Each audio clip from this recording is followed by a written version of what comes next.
Imagine standing at the edge of a freezing ocean, muscles tensed, jaw clenched, bracing yourself against the crashing waves in a desperate attempt to hold the water back with your bare hands.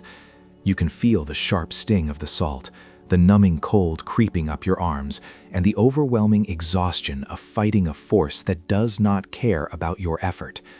This is exactly how most of us live our lives. We are deeply conditioned to believe that sheer force of will is the only reliable path to success, security, and happiness.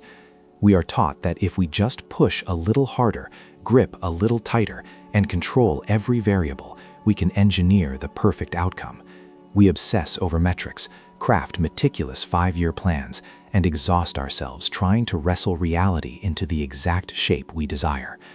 But here is the part most people miss. That relentless pursuit of control is often the very mechanism keeping you from the life you actually want. When we look at modern society, the psychological toll of this constant striving is staggering. Recent psychological surveys indicate that over 70% of adults across various demographic groups report experiencing physical or mental symptoms of chronic stress, with burnout rates steadily climbing every single year. We are a culture obsessed with achievement and domination over our circumstances, yet we are collectively more anxious and dissatisfied than ever before. We treat life like a complex puzzle that must be solved by brute force. We think if we just find the right life hack, the right morning routine, or the right productivity app, we will finally gain the upper hand. That assumption sounds logical until you look closer. Consider the simple, everyday experience of trying to fall asleep. If you have ever suffered from a bout of insomnia, you know exactly how this plays out. You lie in bed, staring at the ceiling, acutely aware of the clock ticking away on the nightstand. You tell yourself that you need to sleep. You calculate how many hours you have left before your alarm goes off. You try to force your brain to shut down, commanding your body to relax. And what happens? The harder you try to fall asleep, the more aggressively elusive sleep becomes. Your heart rate elevates, your frustration spikes, and the very act of trying creates a state of hyper-arousal that guarantees you will stay awake. Sleep only comes the exact moment you stop trying to force it. It arrives when you surrender to the physical environment, when you let go of the desired outcome and simply allow yourself to rest in the present moment. This phenomenon is not just limited to sleep. It is a universal psychological mechanism, often referred to as the backwards law. The backwards law suggests that the more desperately you chase a particular outcome, the more you actively push it away. The philosopher Alan Watts frequently spoke about this inherent contradiction in human desire. He observed that in our obsessive need to feel secure, to grasp, and to own, we inadvertently become the primary agents of our own profound dissatisfaction. Think about the pursuit of happiness. When you wake up and actively decide you must be happy today, you suddenly become hyper-aware of every single thing that is not currently making you happy.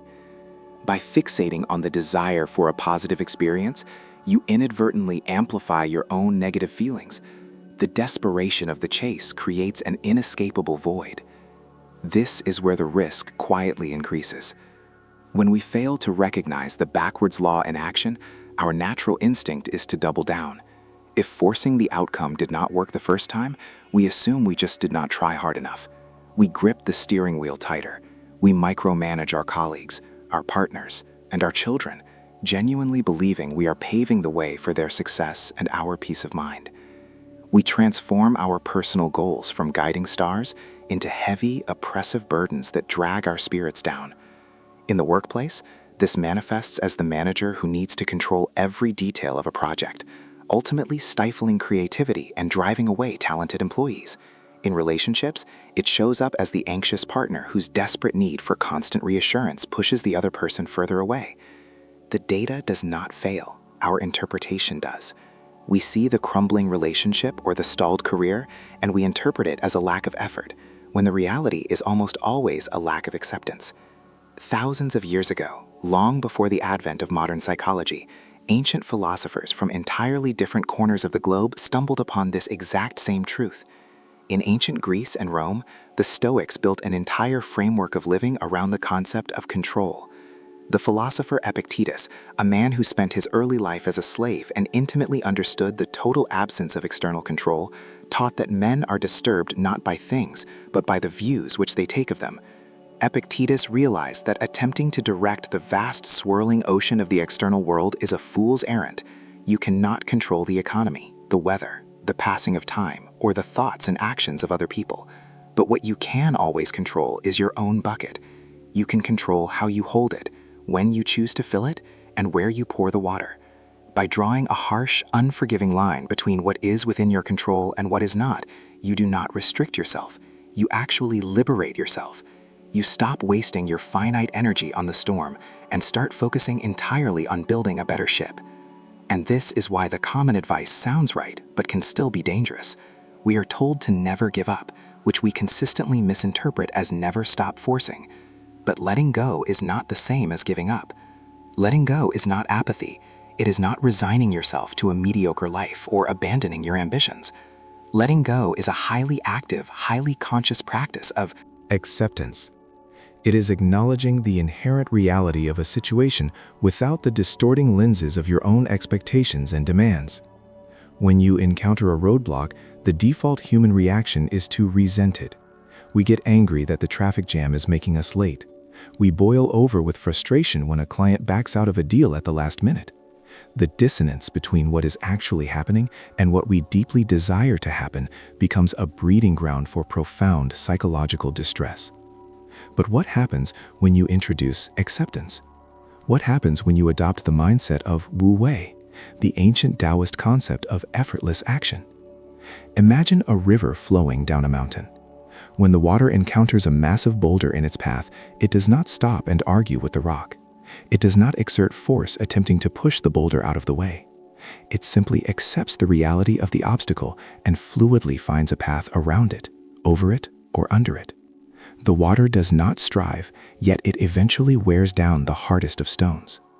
This is the essence of Wu Wei. It is not passivity. It is the art of acting without forcing. It is taking the path of least resistance while remaining entirely committed to the destination.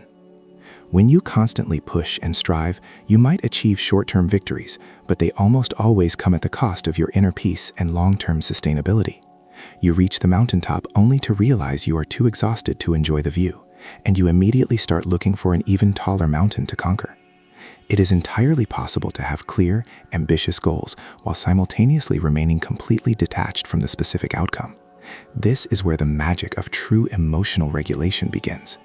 When your goals become preferences rather than desperate needs, you create an internal environment where you can perform at your absolute best. You can prepare for the presentation, put in the hours of deep work, and deliver your message with passion, all while accepting that the final decision of the client is completely out of your hands. This shift in perspective does not make you less effective, it makes you practically invincible. But bridging the gap between intellectually understanding the concept of letting go and actually practicing it in the heat of a chaotic modern life requires a fundamental rewiring of how we perceive suffering and security.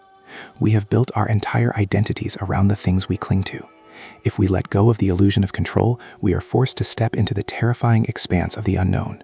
And confronting that unknown brings us face to face with the single most uncomfortable emotion the human mind can experience, an emotion we spend massive amounts of energy every single day trying to avoid. That emotion is the profound, unsettling feeling of insecurity. We are terrified of the insecure, the unpredictable, and the transient nature of our own lives. To cope with this fear, we construct elaborate fortresses of routine, wealth, and status, desperately trying to convince ourselves that we have successfully locked the unpredictability of the universe outside our front doors. We equate safety with certainty, and we equate certainty with happiness. And this is why the advice sounds right, but can still be dangerous. We are repeatedly told to build a secure life, to eliminate risk, and to meticulously plan for every contingency. But the philosopher Alan Watts famously observed that the desire for security and the feeling of insecurity are exactly the same thing. To hold your breath is to lose your breath. When you try to permanently freeze a rushing river, you do not capture the river, you destroy it. Life is fundamentally a dynamic, ever-changing process. When we refuse to accept this impermanence, we put ourselves in direct, painful opposition to reality itself. Consider a manager who insists on approving every single email and minor decision their team makes. They genuinely believe they are ensuring quality and protecting the company's reputation. But by refusing to let go of that control, they create a massive bottleneck. The team becomes demoralized, creativity plummets, and the most talented employees eventually leave to find autonomy elsewhere. The manager's intense, panicked desire for a secure outcome guarantees the exact failure they were trying to prevent. The friction between how the world actually works and how we desperately demand it to work is the primary engine of our daily suffering. While severe or chronic anxiety is a complex medical condition that often requires professional psychological support, research suggests that for many people, the baseline hum of daily stress stems directly from this relentless need to control the uncontrollable. We manufacture our own misery by clinging rigidly to specific outcomes. That assumption sounds logical until you look closer. We assume that if we do not attach ourselves intensely to the result, we will lack the motivation to do the work. We mistakenly think that detachment equals apathy. But ancient Zen traditions offer a completely different framework, beautifully illustrated by the discipline of traditional archery. When a master archer steps up to the line, they do not fixate on the target. If their mind is consumed by the desperate need to hit the bullseye, their muscles tense, their breathing becomes shallow, and their aim inevitably falters. Instead, the master focuses entirely on the process. They focus on the feeling of the wood in their hand, the tension of the bowstring, the depth of their breath, and the exact angle of their stance. The outcome of hitting the target is simply a natural byproduct of pure, undistracted action. They are deeply invested in the execution, but entirely unattached to the result. If a sudden gust of wind blows the arrow slightly off course, the master does not collapse in anger or despair, because their ultimate goal was not the target. Their goal was the absolute mastery of themselves in that specific moment. This is where the risk quietly increases for most of us in the modern world. We tie our core self-worth directly to the target. If we get the promotion, we believe we are valuable.